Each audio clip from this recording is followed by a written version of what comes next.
Assalamualaikum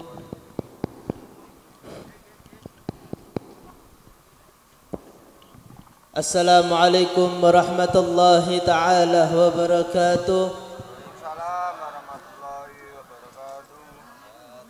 Bismillahirrahmanirrahim. Alhamdulillahi rabbil alamin. Wassalatu wassalam ala ashrafil anbiya wal mursalin Sayyidina Muhammadin al-amin Qaidul ghurril muhajjalin wa ala alihi wa sahbihi ajma'in, amma ba'd. Al-mukarram wal mukhtaram, sahibul bait, sahibul barnamij,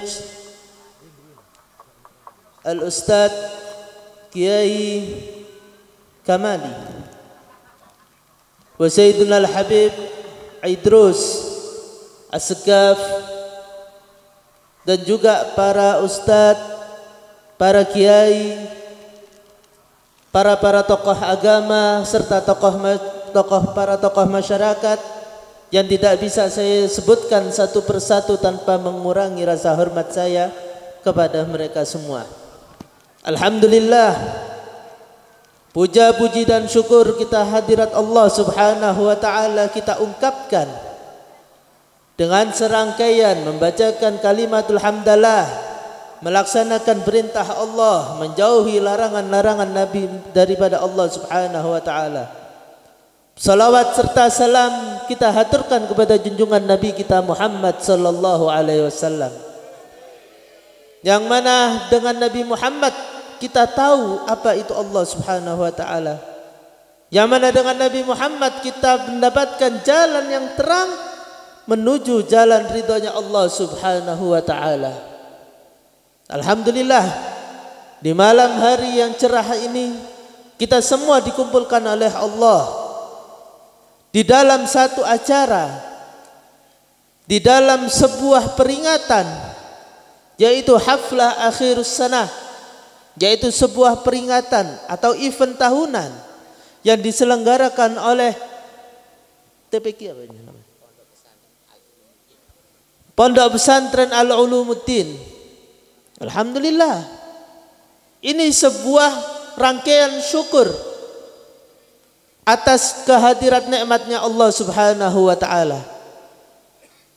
Tanpa adanya acara ini, kita yang ada di dalam pondok ini tidak akan tahu nikmat Allah. Nikmat Allah seperti apa? Seperti kumpulnya kita di tempat yang penuh mulia ini. Seperti kita duduk bersama orang-orang soleh, seperti kita menatap wajah-wajah para tokoh, kiai, ustadz, habaib. Inilah nikmat. Nikmat setelah nikmatul iman dan Islam, inilah nikmat yang sesungguhnya. Duduk bersama orang-orang soleh, duduk melihat anak-anak kita mengerti ilmu agama, belajar ilmu agama, membuahkan hasil daripada ilmunya Nabi Muhammad sallallahu alaihi wasallam. Inilah tempat yang dimana tempat ini rahmat Allah turun. Inilah tempat dimana tempat ini dipandang oleh Nabi Muhammad sallallahu alaihi wasallam. Alangkah bahagianya bagi para wali santri, orang tua santri yang menitipkan anaknya di tempat-tempat seperti ini. Inilah sebuah kewajiban seorang orang tua untuk mendidik anaknya. Inilah termasuk salah satu langkah yang ditempuh oleh orang tua untuk membantu anaknya birrul walidain. Inilah salah satu metode yang pada zaman ini banyak ditinggalkan oleh orang-orang. Berapa banyak orang-orang, berapa banyak anak-anak kita durhaka kepada orang tuanya. Berapa banyak anak-anak kaum muslimin uququl walidain, melawan kepada orang tua, melawan kepada temannya, berlaku khianat ini itu, semua hancur akhlaknya. Gara-gara apa? Gara-gara salah pendidikan. Inilah benteng terakhir umat Islam. Inilah benteng akidah umat Islam. Kalau bukan di pondok-pondok pesantren seperti ini, lantas di mana kita akan titipkan anak-anak kita? Ini adalah anak. Anak adalah investasi kita kelak di akhirat. Maka jadikanlah investasi kita sebaik-baik investasi. Kalau kita tidak bisa menginvestasikan anak, siap-siap di akhirat kita akan celaka, wal'iyad billah. Di tempat ini anak-anak kita diajari membaca Al-Quran, diajari cara menghormati orang tua, diajarkan untuk bersopan santun, bertutur kata yang baik. Tidakkah kita melihat tadi serangkaian penampilan daripada anak-anak kita? Mereka menghafal Al-Quran, mampu membaca Al-Quran, mampu berbuat baik kepada orang, mampu berbuat baik kepada orang tuanya sendiri. Hasil didikan siapa? Hasil didikan orang yang punya pondok pesantren. Orang yang pondok pesantren didikan mana? Didikan daripada pondok pesantren terus sampai kepada didikan siapa yang terakhir? Didikan Nabi Muhammad sallallahu alaihi wasallam. Inilah salah satu hak yang kelak Allah akan tanyakan kepada kita selaku orang tua. Kita harus introspeksi diri. Kita harus lihat diri kita. Sudahkah kita mendidik anak kita dengan cara yang benar? Sudahkah kita mendidik anak-anak cucu-cucu kita dengan cara Nabi Muhammad SAW? Kalau kita tidak bisa mendidik anak, kalau kita tidak bisa mendidik cucu kita, awas, anak tersebut akan menjadi bumerang untuk kita. Jangan salahkan anak tersebut kalau anak tersebut kurang ajar kepada kita. Jangan salahkan anak tersebut kalau anak tersebut durhaka kepada kita. Sebelum dia durhaka, kita durhaka kepada dia. Jangan harap kita nanti masuk surga gara-gara anak. Yang ada kita mau masuk surga, ditarik kita ke neraka, wal'iyad billah. Inilah salah satu langkah. Inilah salah satu jalan. Salah satu metode bagaimana kita menitipkan anak. Zaman sekarang banyak sekali celaka. Banyak sekali beberapa orang yang merasa dirinya sebagai orang yang baik, yang merasa dirinya sebagai orang yang hebat, tapi durhaka kepada orang tuanya. Inilah ilmu agama. Pegang teguhlah agama Nabi Muhammad sallallahu alaihi wasallam. Agama Nabi Muhammad tidak lekang oleh waktu. Agama Nabi Muhammad, ilmu Nabi Muhammad tidak akan tergerus oleh zaman. Ajaran Nabi Muhammad paten.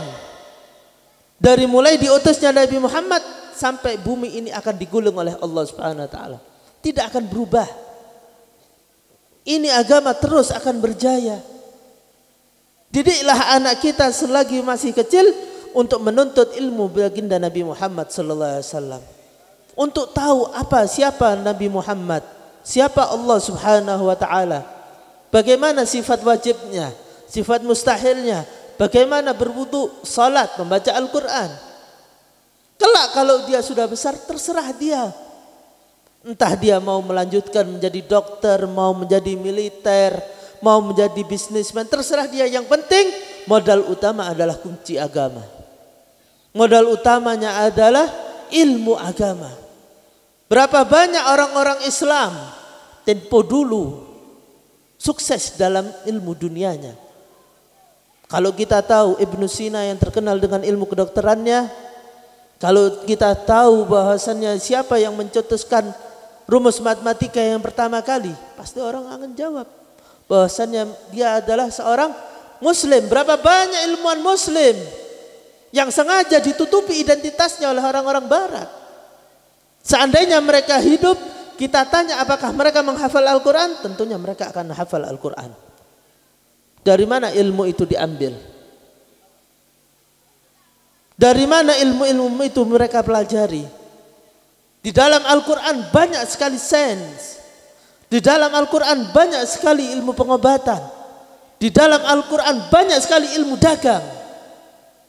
Cari ilmu itu di sumbernya. Di mana sumbernya? Al-Quran. Maka beruntunglah bagi orang tua yang mempunyai anak bisa bahkan menghafal Al-Quran. Karena pada zaman sekarang ini sangatlah sedikit orang-orang yang mampu menghafalkan Al-Quran. Bahkan kita sendiri Kita sendiri tidak akan pernah membaca Al-Quran kecuali pada bulan Ramadan. Tidak ada siapa yang akan baca Al-Quran kecuali bulan Ramadan.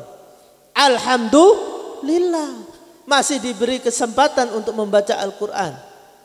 Kalau tidak, tanya kepada diri kita, sudahkah kita membaca Al-Quran? Kalau kita membaca Al-Quran berat rasanya, waktu itu terasa lama.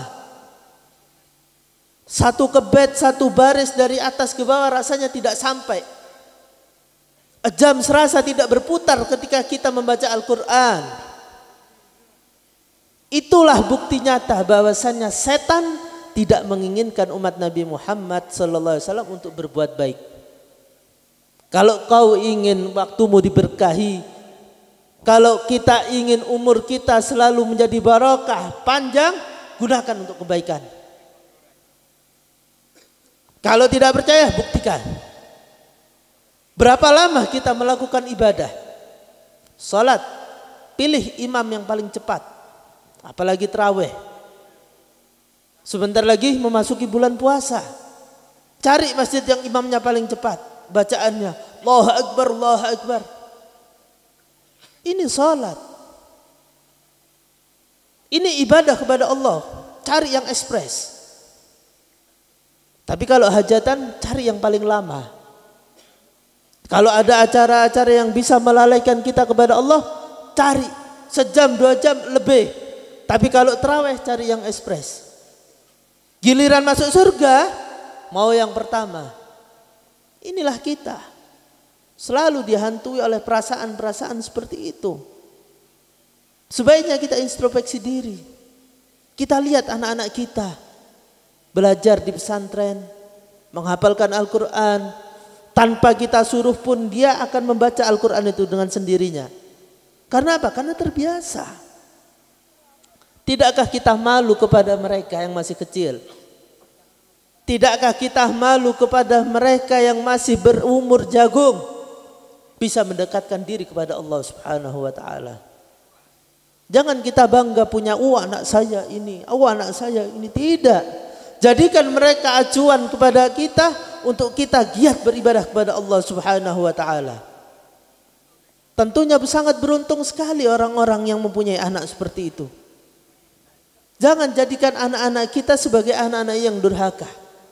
Jangan jadikan anak-anak kita ini sebagai anak-anak yang kelak akan menyeret kita ke neraka. Jangan sampai. Bahkan dikatakan oleh Al-Habib Ali bin Abi Bakar As-Segaf bahwasannya mengajarkan anak atau menitipkan anak untuk diajarkan ilmu agama itu lebih baik diajarkan kepada orang lain, jangan kepada orang tuanya sendiri. Karena apa? Karena kalau kita ajarkan sendiri, yusabbibul ghilbah, akan menyebabkan anak itu mempunyai rasa kesal, rasa benci. Dan rasa benci tersebut, siapa yang dibenci? Orang tuanya. Maka rasa tersebut akan menjadikannya nuqtah atau sebuah titik daripada uququl walidain. Karena tentunya seorang murid pasti akan merasa kesal kepada gurunya. Karena dilakukan ini, disuruh ini. Kesal itu pasti.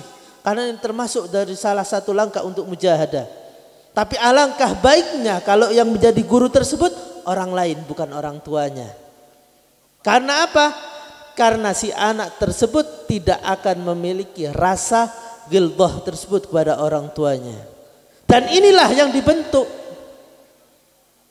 Inilah yang sedang dilakukan oleh para ulama. Inilah yang sedang dilakukan oleh para asatidzah. Mereka tidak mengharapkan bayaran. Mereka tidak mengharapkan uang. Yang mereka harapkan ridha Allah dan ridha Rasulullah sallallahu alaihi wasallam. Seandainya dunia seisinya ini diberikan kepada orang yang mengajar tersebut, maka nilai dunia dan seisinya tidak akan sebanding dengan pahala yang diberikan oleh Allah Subhanahu wa taala. Makanya remeh, kecil. Berapapun nilainya yang diberikan oleh seseorang untuk menggaji anaknya terhadap ilmu agama itu tidak sebanding dengan pahalanya. Tidak akan ada bandingannya. Ini ustadz, belum nanti orang tua. Jangan khawatir. Jangan sampai kita risau apabila kita titipkan anak-anak kita di pesantren. Nanti anakmu akan makan apa di sana? Nanti besarnya akan menjadi apa? Ingat firman Allah Subhanahu wa taala di dalam Al-Qur'an. Allah mengatakan, "Innallaha huwar razzaq." Sesungguhnya Allah Subhanahu wa taala adalah Ar-Razzaq. Kita bisa mengambil manfaat. Dari ayat ini kita ambil faidah. Bahwasannya di ayat ini Allah Subhanahu wa taala memberikan takkid, memberikan penguatan. Yang kalau kita belajar ilmu nahwu bahwasannya inna adalah mengandung yufidu takkid, terus huwa mengandung dhamir taukid, jumlah ismiyah yang terkandung dalamnya juga mengandung taukid, ar-razzaq sigha mubalaghah yufidu takkid, semua taukid yang menguatkan bahwasannya siapa ar-razzaq? Allah Subhanahu wa taala. Makanya Al-Imamul Haddad berkata, "Man syakka fir rizqi fahuwa syakkun fir razzaq." Barang siapa yang merasa ragu-ragu terhadap rizkinya, maka dia juga sama saja ragu kepada Ar-Razzaq, zat yang memberikan rizki. Siapa dia? Allah Subhanahu wa taala. Jangan khawatir masalah rizki. Allah sudah tanggung. Kita lihat bagaimana cicak. Siapa rizkinya cicak? Nyamuk. Kalau kita pakai akal, bagaimana cicak akan menangkap nyamuk? Cicak di mana? Nyamuk di mana? Laba-laba pakai jaring. Yang ditangkap apa? Hewan yang melata. Tapi apa? Allah memberikan rizkinya. Burung diberikan rizkinya. Semut pun Allah berikan rizkinya. Jangankan kita manusia. Tugas kita apa? Untuk beribadah kepada Allah Subhanahu wa taala. Allah sampai bersumpah di dalam Al-Quran bahwasanya Dia akan memberikan kita rezeki. Tugas kita hanya ibadah kepada Allah Subhanahu wa taala. Tidak ada yang lain. Tidak, bukan kita ini diciptakan oleh Allah, wa ma khalaqtul jinna wal insa illa liya'budun, kecuali ibadah kepada Allah Subhanahu wa taala. Kita tidak mengharapkan sesuatu yang lebih daripada dunia ini.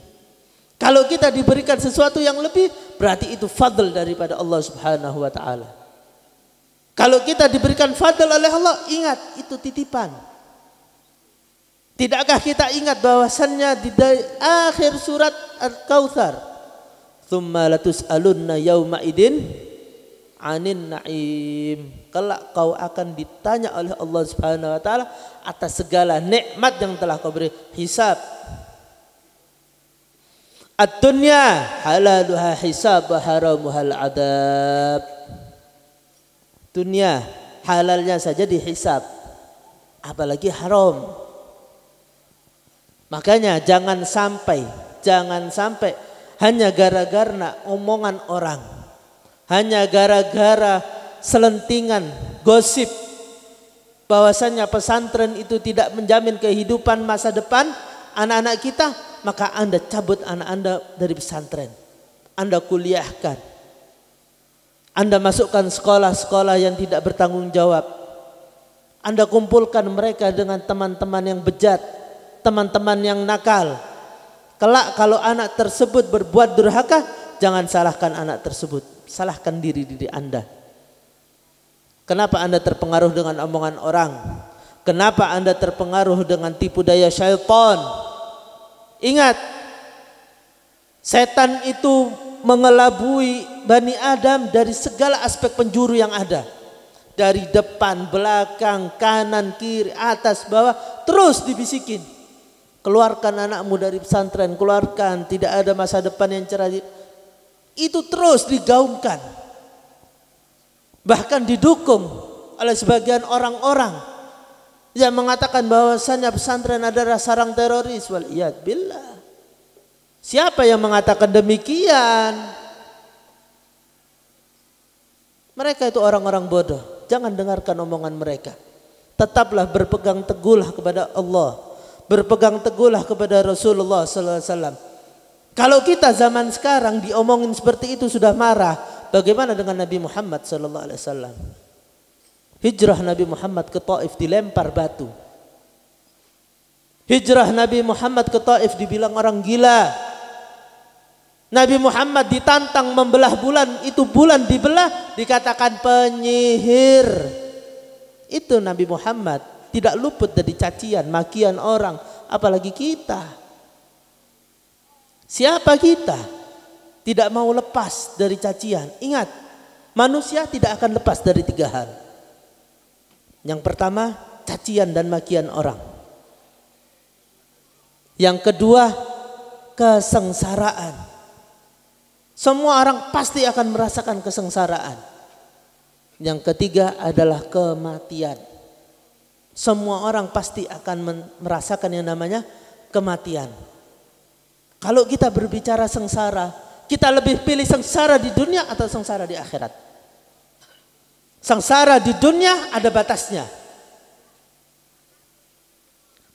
Sekarang kau sengsara, besok kau akan tertawa. Itu hukum Allah. Kau pilih sekarang senang, esok kau akan menangis.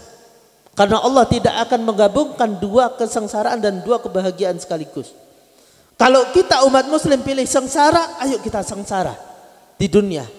Bekerja, mendidik anak dengan jalannya Nabi Muhammad, dengan melalui ridhonya Allah subhanahu wa ta'ala. Ayo kita sengsara, kita nangis, kita berjuang, kita alirkan darah kita untuk menyenangkan Nabi Muhammad. Kelak Nabi Muhammad akan menyenangkan kita di mana? Di akhirat. Kita akan merasakan kebahagiaan yang hakiki di akhirat, bukan di sini. Bukan di sini tempat kita. Tidak, demi Allah, bukan di dunia tempat kita. Tempat kita ada di akhirat. Kita lihat bagaimana orang-orang muslim. Hidupnya semua melarat. Bahkan yang kaya pun tidak akan merasakan tenang hidup di dunia. Itu orang muslim. Karena apa? Sejatinya kehidupan orang muslim bukan di dunia. Di dunia ini kalau kita merasakan sengsara, maka kita wajib husnudzon kepada Allah. Kalau kita diberi cobaan kepada Allah, kesengsaraan, datang masalah, datang ini, kita harus husnudzon. Bagaimana cara husnudzon? Mungkin ini cara Allah melebur dosa kita. Kalau kita sudah punya pikiran seperti itu, maka kita akan beristighfar kepada Allah Subhanahu wa taala. Kalau kita mempunyai pikiran yang seperti itu, akal yang sehat, kita akan berhusnudzon kepada Allah. Mungkin Allah akan menaikkan derajatku. Mungkin Allah sedang melebur dosaku. Kelak Allah akan memasukkan kita ke dalam surganya. Inilah alasan Allah Subhanahu wa taala untuk memasukkan kaum muslimin ke dalam surganya. Karena Allah tidak akan berbuat zalim. Kalau kita lihat mereka non muslim, orang-orang kafir bahagia dengan dunia mereka, kelak Allah akan masukkan mereka ke dalam neraka Allah Subhanahu wa taala. Karena apa? Karena itu adalah alasan Allah Subhanahu wa taala. Kalau Allah melihat kita sengsara sekarang, berbahagialah kita. Karena apa? Karena dosa kita sedang dilebur oleh Allah, dan kelak kita akan memanennya di akhirat. Amin ya Allah. Amin ya Allah. Semoga yang hadir di tempat ini diampuni dosa-dosanya oleh Allah Subhanahu wa taala. Semoga yang hadir di tempat ini diberikan ampunan oleh Allah, dijunjung derajatnya, diberikan rezeki yang halal, dijadikan anak-anaknya anak-anak yang berbakti kepada orang tuanya, anak-anak yang berguna bagi bangsa, anak-anak yang berguna bagi agama Allah. Dan mudah-mudahan ya Allah ya Rabb, dengan barakah majelis ini, lunasilah hutang-hutang kami, bayarkanlah hutang-hutang kami ya Allah. Saddid duyun ummata Muhammad, فرج أمة محمد يا الله يا رب جاي هذا الحبيب محمد صلى الله عليه وسلم على هذه النية ولكل نية صالحة وإلى حضرة النبي محمد صلى الله عليه وسلم سر الفاتحة.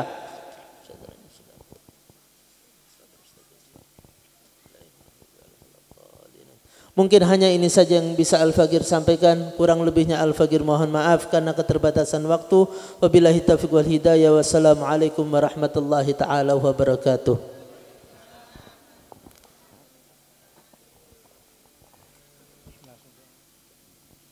اللهم صل وسلم على سيدنا محمد اللهم صل وسلم على محمد في الأولين اللهم صل وسلم على محمد في الآخرين اللهم صل وسلم على محمد في كل وقت وحين اللهم صل وسلم على سيدنا محمد في المال على يوم الدين ولما نظم فيكم من درار العوصف المحمدية القودة توجد إلى الله متوسلا بسيد وحبيب محمد صلى الله عليه وسلم أن يجعل الشيء فيه مشكورا وفيه فيه محمودا وأن يكتب أعمالي في أعمال مقبولة وتوجهي في توجهات خالصات وسيلات الموصولة اللهم يا من إليه تتوجه أعمال فتعود ظافرة وعلى الباب ذاته تحاد رحال فتنزاه في منه الفيوضات الغامرة نتوجه إليك بأشراف وسائل لديك سيد المرسلين عبدك الصادق الأمين سيدنا محمد الذي عم رسالته العالمين أن تصلي وتسلم على تلك الذات الكاملة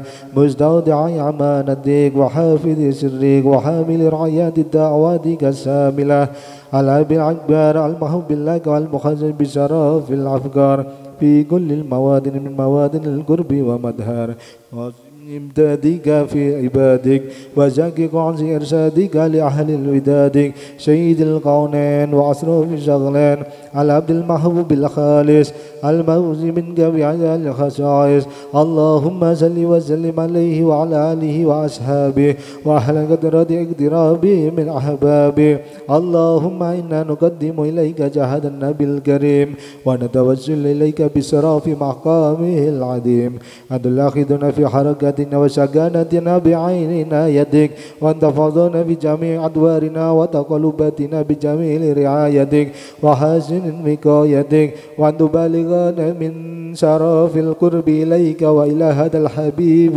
غايات أعمالنا وتقبل منا ما تحركنا فيه من نياتنا وأعمالنا وتجعلنا في حضرات هذا الحبيب من الحاضرين وفي درائق اتباعه من السالخين ولحقك وحقه من المعدين ولأهديك من الحافدين اللهم إنا لنا عظما في رحمتك حساد فلا تحرمنا وذنونا جميلة دنيا وسيلتنا إليك فلا تحيبنا آمنا بك وبرسولك وما جاء به من الدين وتوجهنا به إليك المستشفعين أن تقابل مذنبا منا بالغفران والمزع بالإحسان وزائل بما زعل ومعامل بما عمل وأن تجعلنا من نشر هذا الحبيب وواجره ووله وظاهره وأم ببركاته وشريف بجاده وأولادنا ووالدينا وأهل قدرنا ووادينا